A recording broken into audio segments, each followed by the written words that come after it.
हाँ भाई, तो हम स्टार्ट करने वाले हैं स्फेरिकल रिफ्लेक्शन, टीआर वगैरह हम सब पढ़ चुके हैं, तो हेडिंग लगा लो स्फेरिकल रिफ्रैक्शन। ठीक है, मिरर वगैरह की बात हम कर चुके हैं, स्फेरिकल रिफ्रैक्शन भी हम काफी हद तक देख चुके हैं। बेसिकली स्नेल का लॉ हम यूज करेंगे। लेट्स से अपने पास कोई इस टाइप की बाउंड्री है बिटवीन टू मीडियम्स, मतलब इनकी जगह लेंस आएगा या कोई भी एक्सवाइजेड मीडियम, इस प्लेन सर्फेस भी आ सकती है। हमें बस रिफ्रैक्शन से मतलब है। लेट्स से इसका रिफ्रैक्टिव इंडेक्स है n1 और इस मीडियम का रिफ्रैक्टिव इंडेक्स है n2। और ये जो मुझे स्फेरिकल लाइन मुझे दी हुई है, ये जो भी है इसकी रेडियस ऑफ कर्वेचर मान लो है r। हमें एक बात समझनी है, जो पॉजिटिव नेगेटिव का कॉन्सेप्ट था वो हमेशा सेम रहेगा, जिधर जाए काम के लिए उधर मानना है अपने को पॉजिटिव। तो ये n1 n2 दोनों अलग अलग मीडियम है। लेट्स से यहाँ पर मैंने कोई ऑब्जेक्ट रखा हुआ है, ये ऑब्जेक्ट रखा हुआ है, तो ऑब्जेक्ट से रेज कुछ निकलेगी। अगर ऑब्जेक्ट से कुछ रेज निकलेगी तो वो यहाँ पर जाएगी, ये बात हमने देखी थी ऑलरेडी।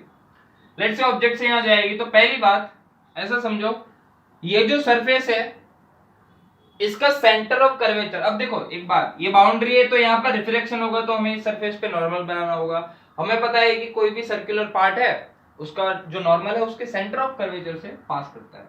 तो लेट्स से कि ये जो कर्वेचर मैंने बनाई है उसका सेंटर ऑफ कर्वेचर कहीं यहाँ पर है, तो इसको बोल दो सी।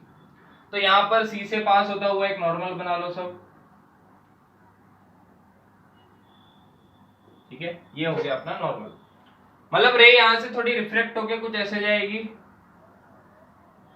ठीक है, अब देखो वो डिपेंड करेगी कि n1 और n2 की वैल्यू पे। अपन ऐसा मानते हैं कि n2 is greater than n1, right. तो अपन को एक बात पता पड़ेगी कि जो रे है वो यहां से रिफ्लेक्ट होके it will come towards the normal. Let's say अगर इंसिडेंट एंगल है θ1 और ये एंगल को क्या बोल लो θ2।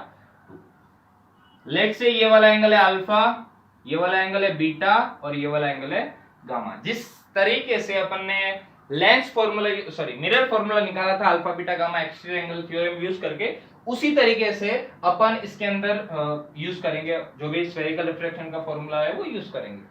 तो ऑब्जेक्ट यहाँ पे रखा है, ऑब्जेक्ट की इमेज बन रही है यहाँ पर। ठीक है, यहाँ पर बन रही है इमेज। तो ऑब्जेक्ट से जो ये डिस्टेंस है इसको अपन किससे डिनोट करते हैं, यू से, ये हम सब जानते हैं। यहां से यहाँ की जो डिस्टेंस है उसको हम बोल देंगे रेडियस ऑफ कर्वेचर, और यहां से यहाँ की जो डिस्टेंस है उसको हम बोल देंगे v, राइट, इमेज डिस्टेंस। अब ध्यान से देखोगे तो एक बात हमें पता पड़ेगी कि यहाँ पर स्नेल का लॉ लगा सकते हो, प्लस ये जो रेज है वो पेरेक्सियल मानते हैं हम। ठीक है, this rays are paraxial rays. ठीक है, पेरेक्सियल रे रहेगा तभी ये फॉर्मूला एप्लीकेबल है सारी जगह। हम जानते हैं ये रेज कैसी है, पेरेक्सियल रेज है। पेरेक्सियल रेज है तो ये जो θ1 है एंड θ2 है they are very very small. ठीक है, क्योंकि एक बात हमें पता पड़ेगी, पेरेक्सियल है तो जो भी ये प्रिंसिपल एक्सिस है इसके पैरेलल जो भी रहेगी, ठीक है, इसके पैरेलल, तो देखो θ1 की वैल्यू बहुत छोटी होगी, क्योंकि यहाँ पर जो नॉर्मल रहेगा और कुछ ऐसा रहेगा। तो θ1 छोटा है तो θ2 भी छोटा है। तो अल्फा तो वैसे भी छोटा होगा क्योंकि नीचे रहेगा, और ये भी छोटा होगा, ये भी छोटा, सारे एंगल छोटे। θ1 एंड θ2 आर वेरी स्मॉल, तो मैं बोल सकता हूँ कि अल्फा भी बहुत छोटा, बीटा भी बहुत छोटा और गामा भी बहुत छोटा, वेरी स्मॉल। जैसे अपन ने जब मिरर फॉर्मूला जब भी ये डिराइव किया था तब हमने एक बात बोली थी कि जब ये वाला पॉइंट है इससे अगर मैं एक नॉर्मल बना दूं यहाँ पर, ठीक है, लेट से ये है m, ये है n, और इसको बोल दो O। तो मैंने एक बात बोली थी तुम लोगों को कि ये जो डिस्टेंस है mn, इसको हम mo के बराबर ले सकते हैं, मतलब ये वाले डिस्टेंस को हम निग्लेक्ट करते हैं। ठीक है, क्योंकि हम पेरेक्सियल रेस की बात करते हैं तो ये ऐसा समझते हैं कि ये बहुत पास में है, एपर्चर बहुत स्मॉल ले रहे हैं हम। ठीक है, तो ये वाली बात हम जानते हैं। अब देखो थोड़ा एक्सटीरियर एंगल थ्योरम लगा लेते हैं ना। तो सबसे पहले अपन कुछ ट्रायंगल्स को देखेंगे, ध्यान से देखो। देखो इन चीजों को रटने की बात नहीं है, सिंपल रे फेंको, रिफ्रैक्शन कराओ, बस थोड़ा ट्रायंगल देख लो। अब ट्रायंगल अपन को अल्फा बीटा गामा θ1 θ2 में रिलेशन निकालना है, तो तुम लोग जो भी तुम्हें आता है, कोई भी टाइप का थ्योरम आता है वो यूज कर सकते हो। जैसे मैं तो मेरे को तो एक्सटीरियर एंगल थ्योरम आता है, तो मैं देखूंगा triangle OMC। In the triangle OMC ध्यान से देखोगे तो अल्फा और बीटा का जो समेशन होगा that will be equal to θ1 according to exterior angle theorem. Exterior angle theorem से मैं क्या बता सकता हूं भाई, alpha plus beta that will be equal to θ1, right. और जब मैंने ट्राइंगल MCI की बात कर ली, अगर मैंने ट्राइंगल MCI की बात कर ली तो उसमें भी मैं सेम एक्सटेंड एंगल थ्योरम लगाऊंगा और मैं वहां पर बोल सकता हूं कि θ2 plus gamma that is equal to beta, right. तो ये वाली बात हमें यहां से पता पड़ी, θ2 plus gamma that is equal to beta. तो यहां से θ2 की वैल्यू आ गई बीटा माइनस गामा। अब थोड़ा ध्यान से समझते हैं। अब हमें पता है अल्फा बीटा गामा सब कुछ बहुत ही स्मॉल है, राइट। चलो बहुत बढ़िया। अब इस पॉइंट पे अपन क्या करते हैं, स्नेल का लॉ लगाते हैं। जब भी डिफ्रैक्शन की बात आए तो स्नेल वेया को नहीं भूलना है। तो स्नेल वेया के बारे में हम जानते हैं, ठीक है। स्नेल का लॉ लगाते हैं, n1 sin θ1 that will be equal to n2 sin θ2। तो n1 sin θ1 को क्या मैं लिख सकता हूँ, θ1, because θ1 and θ2 are very small. तो मैं θ1 को लिख लूंगा sin θ1 को θ1, n2 sin θ2 को मैं लिख लूंगा θ2, राइट। ये वाली बात अपन ने कर चुके हैं। n1 θ1 की जगह मैं क्या लिख सकता हूँ, θ1 is equal to alpha plus beta is equal to n2 and θ2 is equal to beta minus gamma, right. अपन एक काम करते हैं, बीटा वाले को एक साइड ले लेते हैं, राइट। n1 n2 को थोड़ा मल्टीप्लाई करते हैं तो अपने पास कुछ देखो इस टाइप से आएगा, n1 alpha plus n1 beta that is equal to n2 beta minus n2 gamma, right. और बीटा वालों को एक साइड ले लो तो ये आ जाएगा n2 beta minus n1 beta that is equal to n1 alpha plus n2 gamma, right. ये वाली बात हम समझ चुके हैं। तो बीटा आ गया यहाँ पर आ गया n2 minus n1 that is equal to n1 alpha plus n2 gamma. अब बीटा अल्फा और गामा को समझते हैं। जब मैं ये वाले ट्राइंगल को देखूंगा OMN, राइट, ट्राइंगल OMN को देखेंगे, ट्राइंगल यहाँ ही देख लेते हैं, है ना। यहाँ दिख रहा है क्या, बहुत ही सुंदर तरीके से दिख रहा है। तो अपन ट्राइंगल OMN की बात करें तो ट्राइंगल OMN के अंदर OMN के अंदर tan अल्फा क्या हो जाएगा, tan अल्फा, और इसको मैं अल्फा ही लिख लूंगा क्योंकि अल्फा भी बहुत छोटा है। तो tan अल्फा की वैल्यू क्या हो जाएगी, tan अल्फा की वैल्यू हो जाएगी mn, ये वाला mn डिवाइड बाय ON, इसको भी वो ले लिया मैंने, इसको p ले लेता है ना, mn और OP, ठीक है। वही होगा ON जितना ही होगा क्योंकि ये वाली डिस्टेंस को हमें हमेशा ही निगलेक्ट करना है, राइट। तो इसको मैं ऐसा लिख सकता हूं mn डिवाइड बाय ये जो वैल्यू है वो क्या है u। अभी मैंने इसमें साइन नहीं रखी है, ध्यान से देखना, इसका मैग्नीट्यूड रखा हुआ है मैंने, बस ये वाली बात समझना, ठीक है। इसका मैग्नीट्यूड मैंने रखा हुआ है, बहुत बढ़िया, ठीक है। अब देखो ये तो ट्राइंगल OMN की बात आ गई। उसी तरीके से ट्राइंगल MNC की बात करो और ट्राइंगल MNI की बात करो, राइट। तो यहां से आ जाएगा tan बीटा, और tan बीटा की वैल्यू क्या होगी, mn बाय nc, mn और nc की वैल्यू है r, और अभी भी मैंने इसका मैग्नीट्यूड ही रखा है ना। और ये mni के अंदर tan गामा यहां लिख रहा हूं मैं, tan गामा क्या हो जाएगा, mn डिवाइड बाय v, ये वाले डिस्टेंस, ठीक है। तो तीनों अपन ने tan alpha, tan beta, tan gamma लिख लिया। वो अल्फा बीटा और गामा के बराबर है क्योंकि θ1 θ2 थीटा आर वेरी स्मॉल, तो tan थीटा को हम थीटा लिख सकते हैं, बहुत ही बढ़िया। तो यहाँ से बीटा को हम क्या लिख सकते हैं, बीटा को हम लिख लेंगे mn बाय r, ठीक है। तो mn इसको यहाँ लिख लेते हैं ना, तो आ जाएगा mn by r n2 minus n1 that is equal to n1 into alpha, alpha की वैल्यू क्या है mn bye u plus n2, और गामा, गामा की वैल्यू क्या है, where is gamma boys, yes mn by v, mn by v, ठीक है। mn cancel, तो अपने पास एक फॉर्मूला आता है यहाँ पर n2 by v plus n1 by u is equal to n2 minus n1 by r। ये फॉर्मूला है अपना स्फेरिकल रिफ्रैक्शन का। बट एक मिनट जरा सुनो, रुको जरा, हाँ v और u जो है फॉर्मूला तो आ गया, लेकिन मैंने यहाँ पर मैग्नीट्यूड रखा है क्योंकि तुम लोग ध्यान से देखोगे तो u तो इस साइड है, ठीक है। तो फॉर्मूला तो ऐसा आया, तो इसको वैलिड करने के लिए हमें यहाँ पर क्या रखना पड़ेगा, minus n2 by v minus n1 by u equal to n2 minus n1 by r। क्योंकि इस पर्टिकुलर केस में u नेगेटिव है तो अगर मुझे ये वाला फॉर्मूला लाना है तो मुझे क्या करना पड़ेगा, अगर ये नेगेटिव नेगेटिव प्लस हो जाएगा तो ये फॉर्मूला वापस वैलिड हो जाएगा। तो ये वाला हमें फॉर्मूला यूज करना है, और विथ साइन, विथ साइन, ये वाली बात मत भूलना, विथ साइन ये फॉर्मूला को याद रखना है, n2/v minus n1/u equal to n2 minus n1/r। सपने में भी कोई पूछे तो ये याद होना चाहिए स्फेरिकल रिफ्रैक्शन के वजह से। n2 n1 को कैसे याद रखना है, n2 वो वाला, जैसे अपन ने वो वाली एपेरेंट हाइट वाली बात पढ़ी थी, वैसे ही इसके अंदर याद रखना है कि n2 वो वाला रिफ्रैक्टिव इंडेक्स है जहां पर रेज जा रही है, इसको देसी भाषा में भी लिख सकते हो, और n1 वो वाला रिफ्रैक्टिव इंडेक्स है जहां से रे जा रही है। ठीक है, इसको इसी तरीके से याद रखना है, ऐसा मत सोचना कि जहां पर ऑब्जेक्ट है वहां n1 इमेज है वो n2, नहीं नहीं बच्चा लोग, ऐसा कभी नहीं होगा। ठीक है, काफी बार ऐसा भी रहता है, जैसे हम बोल ही चुके हैं वर्चुअल ऑब्जेक्ट, है ना, बहुत ही बढ़िया। ठीक है, साइन के साथ फॉर्मूला रखना है n2/v minus n1/u is equal to n2 minus n1/r। ठीक है, अभी तो मैं रिफ्लेक्टिव लेंस तो अभी स्टार्ट ही नहीं हुआ है, लेंस तो आएगा अभी, पहले तो स्फेरिकल रिफ्लेक्शन समझना है, फॉर्मूला कैसे डेरिवेट करना है, पूरा डेरिवेशन आता ही है। ठीक है, कोई भी exam CBSE board exam CBSE वालों के लिए ये 12th में है, और बोर्ड वालों के लिए भी। ठीक है, स्फेरिकल रिफ्रैक्शन रटना नहीं है, इसको समझना है। ठीक है, तुम्हें किसी भी टाइप का रिफ्रैक्शन दे दे, तुम्हें आना चाहिए फॉर्मूला लगाना। जैसे अपन सबसे पहले सवाल से शुरू करते हैं,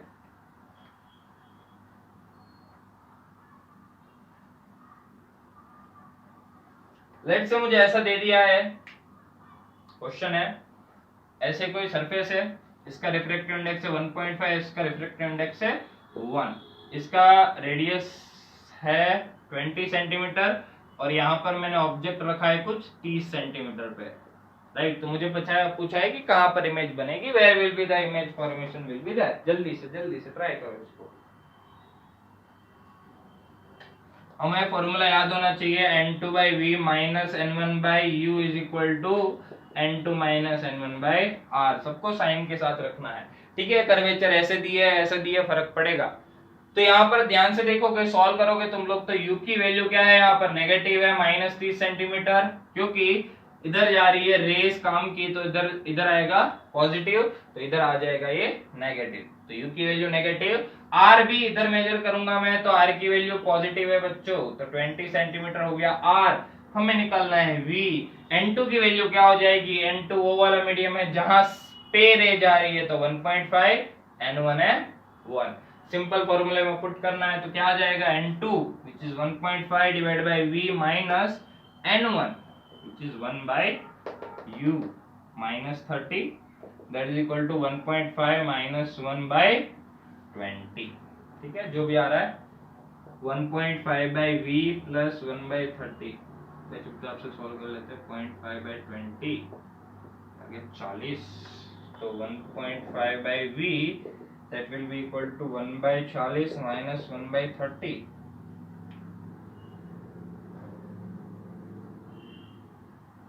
ठीक है, सही तो क्या है, 0.5, तो 1/2 सही तो है। ठीक है, तो क्या आ जाएगा 1.5/v, 1.5/v that will be equal to 30 minus 40/1200 minus 10/1200। ठीक है, एक एक जीरो कैंसिल, तो v की वैल्यू आगे कितनी, -120 इंटू 1.5, राइट। सिंपल सा है। तो v की वैल्यू क्या आ गई, नेगेटिव। अरे v की वैल्यू नेगेटिव क्यों आई, v की वैल्यू नेगेटिव आई इन द सेंस, अपन ऐसा बोल सकते हैं कि यहाँ से अगर रे जा रही है तो कुछ ऐसे रिफ्लेक्ट हुई होगी और उसकी कुछ इस साइड इमेज बनी होगी, लेकिन ऐसे कैसे बन सकती है, अगर ये दूर जा रही है, दूर नहीं जाएगी, कुछ ऐसे जाएगी, अगर ऐसे भी जा रही है तो कुछ ऐसे इस तरीके से होगा। ठीक है, तो जो भी है 120 इंटू 1.5, 120 इंटू 3/2, तो इससे हो जाएगा 60, तो -180 सेंटीमीटर, मतलब इसके पीछे वो 180 सेंटीमीटर कर दोगे तो आपका आंसर आ जाएगा, राइट, आ जाएगी। ठीक है, चलिए, बहुत ही बेसिक सवाल, वैल्यू पता है तो फॉर्मूले में बस पुट करनी है। v अगर पॉजिटिव आया, यहाँ पर ध्यान से देखना, v अगर पॉजिटिव आया तो यहाँ पर रियल इमेज बन रही है, और v अगर नेगेटिव आया, ठीक है, तो अपने पास वर्चुअल इमेज बन रही है, क्योंकि इस साइड इमेज बनेगी। ठीक है, तो ये हो गया पहला क्वेश्चन। लेट्स से कोई दूसरा क्वेश्चन तुम्हें कुछ ऐसा आ जाए स्फेरिकल रिफ्रैक्शन के अंदर ही। अब अपना ऑब्जेक्ट है वो वर्चुअल है मान लो, ठीक है। तो किसी भी टाइप का एक सरफेस मान लो, लेट्स से कि ऐसा सरफेस है, ठीक है, जिसकी रेडियस ऑफ कर्वेचर ले लो 20 सेंटीमीटर। लेट्स से कि इस टाइप से कुछ रेज जैसे आ रही है और यहां पर बना रही है वर्चुअल ऑब्जेक्ट, ठीक है। वर्चुअल ऑब्जेक्ट है, यहाँ पर वर्चुअल ऑब्जेक्ट है, इसकी डिस्टेंस है 60 centimetre,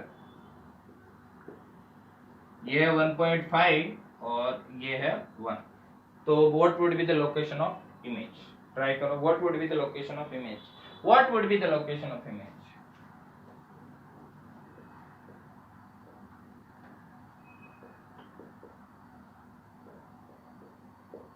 what would be the location of image?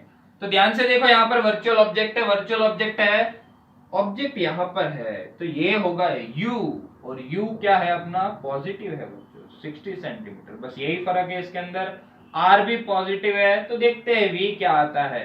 n2 क्या है? n2 वो वाला नहीं है जहां पर इमेज है, n2 वो वाला है जहां पर काम की रेज जा रही है, इधर जा रही है काम की रेज, मतलब जिसके अंदर रेज आ रही है वो n2 है, 1.5 में जा रही है, तो 1.5 हो गया n2 और n1 की वैल्यू क्या होगी?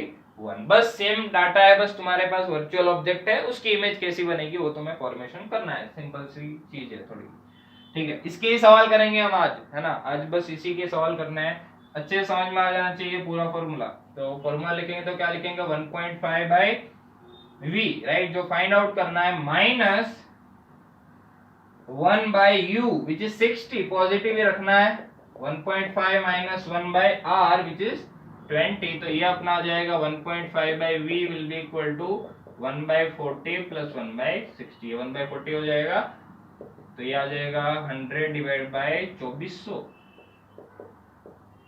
0000 1.5 बाई v। तो v की वैल्यू क्या आ गई? 24 इंटू 3/2, 36 सेंटीमीटर। वो भी positive I, positive I in the sense कि इसकी जो इमेज है वो कहीं ये 60 है ना, तो ये 36 पे बनी इन द सेंस कि यहाँ कहीं पे रिफ्रैक्ट हो गई, रिफ्रैक्ट ही तो हो रही है, तो दूसरे मीडियम में जाएगी, यहाँ पर बन रही है इमेज। तो ये वर्चुअल ऑब्जेक्ट की कैसी इमेज बन गई भाई? रियल इमेज बन गई, ठीक है। और अगर इमेज यहाँ बनती, ठीक है, तो वो वर्चुअल होती, ठीक है। यहाँ पर कुछ और सीन है, यहाँ पर अगर अपना v पॉजिटिव है ना, तो अपनी इमेज कैसी है? रियल है, और v नेगेटिव है तो इमेज वर्चुअल है। इस बात को नोट डाउन कर लेना, किसके अंदर? स्फेरिकल रिफ्रैक्शन के अंदर, क्योंकि दूसरी साइड हम जाएंगे तो रेज एक्चुअल में वहां जा रही है, ठीक है। लास्ट वाले में हमारे साइड दूसरी साइड सिल्वर हुआ करता था, अब हमारे पास सिल्वर नहीं है, तो हमें इसी से काम चलाना पड़ेगा, राइट। नोट कर लो इसको। एक और सवाल देता हूँ, बहुत ही फेमस सवाल, बहुत ही अच्छा सवाल, काफी अच्छा लगेगा इसको करके, ठीक है। आई होप कि ये फॉर्मूला समझ में आया, वैल्यू कैसे पुट करनी है, ठीक है। तो लेट्स से कि एक अपने पास गोला है, क्वेश्चन है ये, इस गोले की रेडियस है 20 सेंटीमीटर, गोले का जो रिफ्रैक्टिव इंडेक्स है वो है 1.5 और इसका रिफ्रैक्टिव इंडेक्स है 1, और यहाँ पर ये जो लाइन है, यहाँ पर मैंने ऑब्जेक्ट रखा है, ऑब्जेक्ट O, जो यहाँ से 30 सेंटीमीटर दूरी पे है, ठीक है। अब मुझे बताना है, मैंने बहुत ही सही लिया है, बहुत ही ठीक है, बहुत ही बढ़िया है, इसको 10 सेंटीमीटर कर देंगे तो और मजा आ जाएगा। 10 सेंटीमीटर, 30 सेंटीमीटर, तो मुझे ये बताना है कि what will be the location of final image, कि फाइनल इमेज जो है वो कहां पर बनेगी। ट्राई करो इसको सब लोग। 1.5, 1, ये 30 सेंटीमीटर दूरी पे इसकी रेडियस दी है 10 सेंटीमीटर, क्योंकि पहले यहाँ पर जाएगी, फिर हो सकता है यहाँ से यहाँ जाए, फिर हो सकता है यहाँ से रिफ्रैक्शन हो, तो पहले ये वाली रिफ्रैक्शन, फिर यहाँ से ये वाली रिफ्रैक्शन भी काउंट करनी है। तो बहुत बढ़िया, सोचो समझो, ट्राई करो।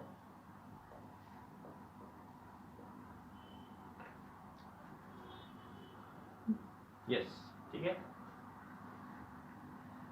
तो यहां से लेट्स से भाई रे गई, एक रे को हमने भेज दिया, एक रे को भेज दिया तो कुछ रिफ्लेक्शन हुआ, और ये जो सेंटर है तो नॉर्मल तो भाई यही वाला हो जाएगा, ठीक है, नॉर्मल ये वाला हो जाएगा, तो ये रे कुछ ऐसे हो जाएगी बच्चों, रे कुछ ऐसे रिफ्लेक्ट हो जाएगी।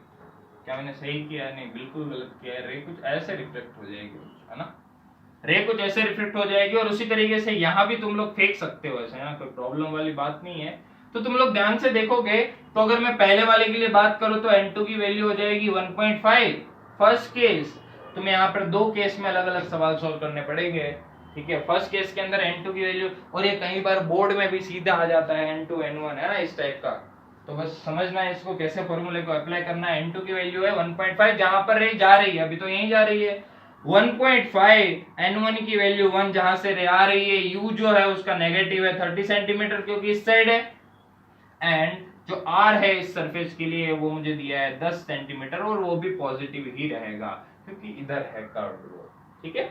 फॉर्मूला में वैल्यू पुट करते तो आ जाएगा 1.5 by V minus 1 by U की value -30, that will be equal to 1.5 minus 1 by R की वैल्यू 10, तो ये हो जाएगा 1.5 by V plus 1 by 30, that will be equal to 0.5 by 10, और 0.5 by 10 को मैं क्या लिख सकता हूँ 1 by 20। तो अपने पास 1.5 by V कितना आ गया 1 by 20 माइनस 1 by 30, तो आ गया 10 by 600, तो 1.5 by V, क्या मैं सही कर रहा हूँ, क्या मैं सही कर रहा हूँ, बहुत ही अच्छे से सही कर रहा हूँ, ठीक है। तो V की वैल्यू क्या आ जाएगी 60 इंटू 3/2, तो ये आ जाएगा 90 सेंटीमीटर। अब तुम लोग ध्यान से देखोगे 90 सेंटीमीटर का क्या मतलब है, यहां से 90 सेंटीमीटर, यहां से 90 सेंटीमीटर, मतलब ये जो ऑब्जेक्ट है वो कुछ ऐसा है, मतलब यहां पर कहीं इमेज बनेगी इसकी, तो ये अगर 20 है तो ये वाला कितना हो जाएगा बच्चों, ये हो जाएगा 70 सेंटीमीटर। ध्यान से देखो, राइट, 70 सेंटीमीटर सबका आ गया होगा ये वाला, है ना। अब मैं इस वाले सरफेस के लिए काउंट करूंगा। अब तुम लोग ध्यान से देखो, ये सवाल तो मैं अभी करवा चुका हूं, अभी ध्यान से देखा होगा तो यही वाला सवाल था जिसके अंदर ये सरफेस थी, ठीक है, और उधर से रे आ रही थी और ये वर्चुअल ऑब्जेक्ट था। तो ये वाली सरफेस के लिए ये जो इमेज बनी उस वाली से, वो वर्चुअल ऑब्जेक्ट का काम करेगी। तो अगर मैं सेकंड केस की बात करूं बच्चों, तो सेकंड केस के लिए अपना N2 जो है वो क्या हो जाएगा 1, और N1 हो जाएगा 1.5, क्योंकि रे इस बार इधर जा रही है। रे अगर इधर जा रही है तो मैं ऐसा बोल सकता हूँ N2 की वैल्यू 1 है, N1 की वैल्यू 1.5 है, एंड U की वैल्यू कितनी है बच्चों, U पॉजिटिव है और वो प्लस 70 सेंटीमीटर। ध्यान से देखो, यहां से मेजर करेंगे हम, रे उधर जा रही है, काम की रेज इधर, तो जिधर जा रही है काम की रे उधर जा रही है, पॉजिटिव साइन। R की वैल्यू क्या हो जाएगी बच्चों -10 सेंटीमीटर हो जाएगी, क्योंकि इस वाले के लिए इस साइड कर्व है तो काम के लिए तो इधर जा रही है, बट ये इधर नापेंगे अपन, तो हो जाएगा -10 सेंटीमीटर। फॉर्मूला लगाएंगे तो आ जाएगा 1 by V, नया V, तो उसको V डैश बोल दो, है ना, -1 by 70, that will be equal to 1 minus 1.5 divide by -10। बहुत ही बढ़िया। तो ये माइनस माइनस ऊपर नीचे कैंसिल कर दोगे तो ये 1 by 20 आ जाएगा। तो 1 by VDS की वैल्यू आ गई 1 by 20 प्लस 1 by 70, तो आ गया 90 डिवाइड बाय 1400। तो 1 by VDS, तो VDS की वैल्यू क्या आ गई भाई 140 by 9 सेंटीमीटर। 140 by 9 करोगे तो कितना आएगा 50। क्या मैं सही कर रहा हूँ, ठीक है, 15 पॉइंट समथिंग, है ना, 15 पॉइंट समथिंग आएगा। 15 पॉइंट समथिंग कहां से, यहां से, मतलब ये रेंज यहां से कुछ ऐसे आई होगी ऐसे, तो फाइनल इमेज कहीं यहां बनी होगी, ठीक है। और ये वाली जो डिस्टेंस है यहां से वो कितने आई 140 by 9 सेंटीमीटर, ठीक है। आई होप कि क्लियर है स्फेरिकल रिफ्लेक्शन का। ये एक रिफ्लेक्शन आ जाए, दो आ जाए, एक ही सवाल के अंदर देखो, एक के अंदर R पॉजिटिव है और एक के अंदर R नेगेटिव है, रियल ऑब्जेक्ट भी है वर्चुअल ऑब्जेक्ट भी है, तो दोनों केस आई गेस क्लियर है, ठीक है। फॉर्मूला कैसे यूज करना है बस वही हमने सीखा है अभी तक। तो अब सर हम आपको एक सवाल देते हैं, मतलब मैं देता हूँ, लेट्स से कि अपने पास दो मीडियम दिए हुए, एक मीडियम है N1 और एक मीडियम है N2, और यहाँ पर ऑब्जेक्ट है वो भी रियल, ठीक है भाई, और मुझे 4 ऑप्शन दिए हैं ABCD, है ना। ध्यान से समझना, थियोरेटिकल सवाल है, सोचने का सवाल है। वीडियो चालू है, बिल्कुल चालू है, ठीक है। 4 ऑप्शन है, N1 greater than N2, N1 greater than N2, N1 less than N2, N1 less than N2. Image is always virtual, real. Image is always virtual, image is always virtual, image is always real, right? ये condition पे मुझे बताना है कि image formation है वो किस type का होगा। सोचो, बहुत ही थियोरेटिकल फॉर्मूले पे बेस पूरा, ठीक है, बहुत ही अच्छे से। मल्टीपल चॉइस भी हो सकता है, मतलब हो सकता है 2 ऑप्शन करेक्ट हो इसके अंदर, ठीक है, 2 ऑप्शन करेक्ट हो, ऐसा भी हो सकता है। ठीक है भाई, ट्राई करते हैं क्वेश्चन। सोचोगे अगर तुम लोग इसके अंदर, हमारे पास फॉर्मूला है कुछ ऐसा, N2 by V minus N1 by U that is equal to N2 minus N1 by R, right. ये कोई सरफेस है, इसके लिए R की वैल्यू क्या है, नेगेटिव है, ठीक है, जो भी है R की वैल्यू नेगेटिव है। तो ये N2 by V that will be equal to N1 by U, ठीक है, plus N2 minus N1 by R। अभी तक मैंने साइन नहीं रखी है, इसको कुछ साइन मान लो x, ठीक है। तो मैं यहां पर क्या लिखूंगा, minus N1 by x minus N2 minus N1 by R, ठीक है, क्योंकि मुझे लिखना पड़ेगा। तो इसको मैं ऐसे लिखता हूं, ध्यान से देखो, इसको इधर लिख लूंगा और N1 माइनस N2 कर दूंगा, N1 minus N2 by R minus N1 by x। ये आ गया N2 by V की वैल्यू, यस और नो। अब सोचोगे तुम लोग, मैं इस वैल्यूज को कंपेयर कर रहा हूं, तुम लोग ये सोचो कि इमेज रियल कब होगी और वर्चुअल कब होगी। हमें पता है v की वैल्यू जब पॉजिटिव रहेगी तो इमेज रहेगी रियल, और v अगर नेगेटिव भी हो गया तो इमेज हो जाएगी वर्चुअल। तो ध्यान से देखो, अगर मुझे एक बात पता है कि ये जो x है, x तो अब मैंने साइन के साथ रख दिया, ठीक है, तो ये वाली क्वांटिटी तो है ही नेगेटिव क्योंकि मैंने ऑलरेडी साइन पुट कर दिया है यहाँ, और ये भी साइन के साथ रख दिया। तो सोचो कि अगर N1 is less than N2 है, अगर N1 N2 से छोटा है, तो मुझे एक बात पता पड़ेगी कि N1 माइनस N2 वाला जो केस है, ये वाली टर्म नेगेटिव हो जाएगी, ये वाली तो नेगेटिव है ही। तो अगर ये टर्म नेगेटिव है, ये भी नेगेटिव है, तो नेगेटिव नेगेटिव नेगेटिव, तो v हमेशा नेगेटिव, v नेगेटिव है तो इमेज वर्चुअल। मतलब अगर N1 लेस देन N2 है तो इमेज हमेशा ही कैसी रहेगी, वर्चुअल। ऑप्शन सी एक तो आएगा ये, ठीक है। सोचो सोचो, जरा सा सोचो, राइट। दूसरी बात सोचोगे कि अगर N1 ग्रेटर देन N2 है तो ये वाली टर्म तो पॉजिटिव, ये वाली भी पॉजिटिव, बट ये माइनस है बीच में, तो तुम लोग बोल नहीं सकते कि कौन सी बड़ी है कौन सी छोटी है, क्योंकि वो डिपेंड करेगा x की वैल्यू पे। x जो होगा, अगर x r से छोटा है तो ये टर्म नेगेटिव आएगी, और x r से बड़ा है तो ये टर्म पूरी पॉजिटिव आएगी, अगर N1 ग्रेटर देन N2 है तो v पॉजिटिव भी आ सकता है और रियल भी आ सकता है। तो तुम लोग ऐसे कमेंट नहीं कर सकते, तो हम ऐसे श्योरली नहीं बोल सकते कि जैसे इसमें बोला था कि क्योंकि इसमें इसके अंदर N1 जब लेस देन N2 होगा, N1 जब लेस देन N2 होगा तो ये क्वांटिटी हमेशा ही नेगेटिव रहेगी, मतलब इमेज हमेशा ही कैसी रहेगी, इमेज हमेशा वर्चुअल रहेगी बच्चों, ठीक है। तो ये वाली बात हमें क्लियर हुई। तो एक ही ऑप्शन करेक्ट है इसके अंदर, ये वाला। वो वाला क्यों करेक्ट नहीं है, क्योंकि उसके अंदर भाई r और x की वैल्यू पे डिपेंड करेगा ना, x की वैल्यू पे डिपेंड करेगा बेसिकली, क्योंकि x की वैल्यू एक पर्टिकुलर वैल्यू से छोटी होगी, r से अगर वो छोटी है, ठीक है, और इस वैल्यू पे तो डिपेंड करेगा ही करेगा, कौन सी क्वांटिटी बड़ी है कौन सी क्वांटिटी छोटी है उस पर डिपेंड करेगा, तो हम उस पर कमेंट नहीं कर सकते। तो this is the correct answer, right. तो एक टाइप का सवाल हो गया।